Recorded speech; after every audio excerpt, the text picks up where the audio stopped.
Yung paglagay ng float valve. Hindi siya pwede. Baka sabihin ng iba kahit magkabaliktad hindi pwede. Okay kasi lang. pag magkabaliktad to, hirap siyang bumaba, hirap siyang umangat. Ayan o, makikita niyo yung dalawa na yan. Ayan o. Ayan o, dalawa na yan o. Sa kabila wala, di ba? Dapat ang paglagay niyan, kung ganito ang floater, itsura. Nakaharap siya doon. Yan. Hindi, huwag mo siyang igaganon.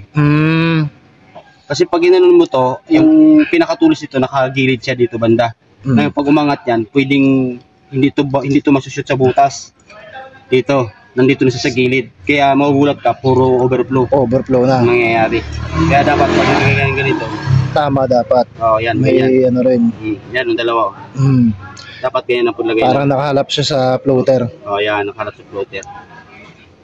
Pag nilagay mo kasi yan doon, may tendency may possible na puro talas. Overflow na siya. Puro overflow mangyayari.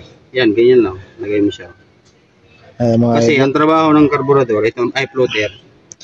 Ang trabaho ng floater kasi ganito. Trabaho ng floater, once na mapuno na sa gas, 'di ba ganito yung position niya pag nilagay doon. Once na mapuno na sa gas, sasarado na yan. Yan ang ibig sabihin, ang gas wala na siyang ibang pupuntahan, di ba? Puno na eh. Puno na.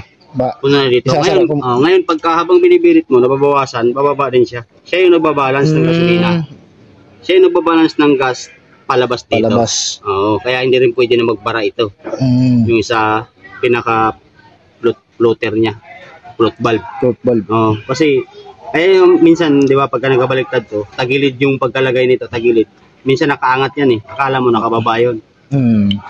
Pero nakatagilid yun.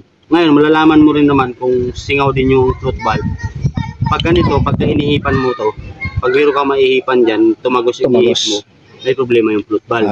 Ngayon, pag inihipan mo to na wala ka talagang maihip, at least as in, para nakasarado, okay pa to. Ganoon ang float valve trabaho. Ito yung trabaho ng floater. Once na mapuno na sa gas, sarado na siya. Hanggang doon lang siya. Ngayon, pagka nagbabawasan na naman ng gas, bababa na naman. Kasi nagbabase lang siya doon sa laman nitong gasolina dito. Dito mismo sa carburetor na yan. Pag ganyan. Pero halimbawa, puno na to. Puno na. Aangat siya. Ngayon, kung mabawasan na yung laman, bababa na naman siya.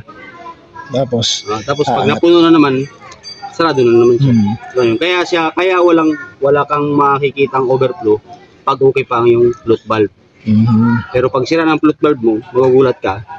Kahit nakaganyan yan, tatagas yan kasi nga may hangin na lalabas dito. Ganoon siyang singaw.